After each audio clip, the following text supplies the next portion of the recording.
I like most is the interaction with the collector. I mean, when you're in a gallery, or even if you sell art online, you don't always get the opportunity to speak to people who are in the business of collecting art, or I shouldn't say the business, but who are collecting art or looking at art or enjoying it. And this gives you an opportunity to talk to them, to see how they view your art, to get their insight and their response. I find that really inspiring and interesting, because it shows me about my work. It shows me if what I feel I'm trying to convey in my work is clearly readable to the viewer, because it's almost like the whole thing of, you know, if a tree falls in the forest. If you make a painting, but if there's no one there to look at it, you know what I mean? It's almost like a three-way co-creation between you, your painting, and the viewer. And that's kind of the magic of what happens. And that's what you get here.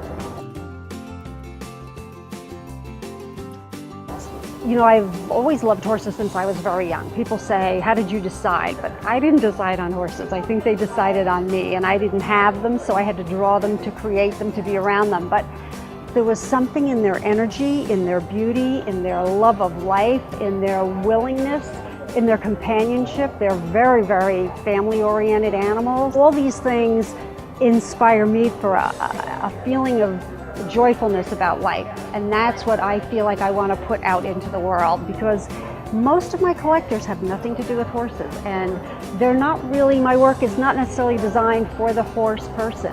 It's designed for the art lover and the person who wants to feel uplifted by art. That's what I like.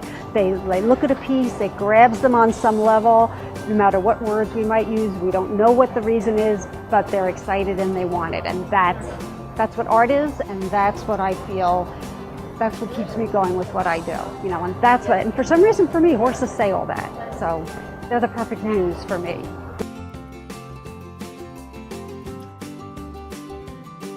For me, because I'm very involved with a couple of organizations that are supporting the wild American Mustang that is currently now undergoing almost extinction out on the American plains, and not for any good reasons. But without getting too involved in it, the painting was inspired by the feeling of a wild stallion, a wild Mustang that is fighting for his freedom. He's kind of contorted here because he's being made to jump through hoops right now to try and stay alive and be free. And to me, horses on every level have created culture. They've been with our companions since the beginning of time.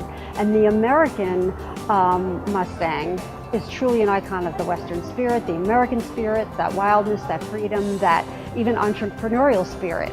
Everyone is inspired by wild horses, everyone.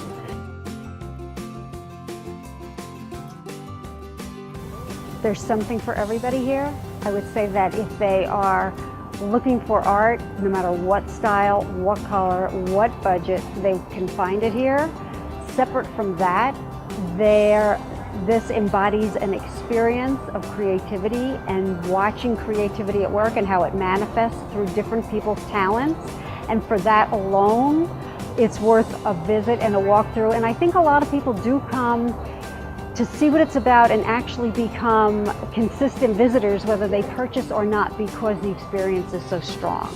And they come into relationship with artists and people who are making things they might have never considered before, or never even known how something was made or what it takes to do that. You know, I often think as an artist, when I'm standing with my work, that for someone who is not in the industry and just sees a picture on a wall or a piece of sculpture or a table, they see it as the item, but they don't know what it takes from getting it in here out there in a finished form. And this allows them to be part of that, because that is the process. It didn't just appear, it had to start in here. Usually my mind and my heart starts with something, and then this is what manifests and it's on the wall.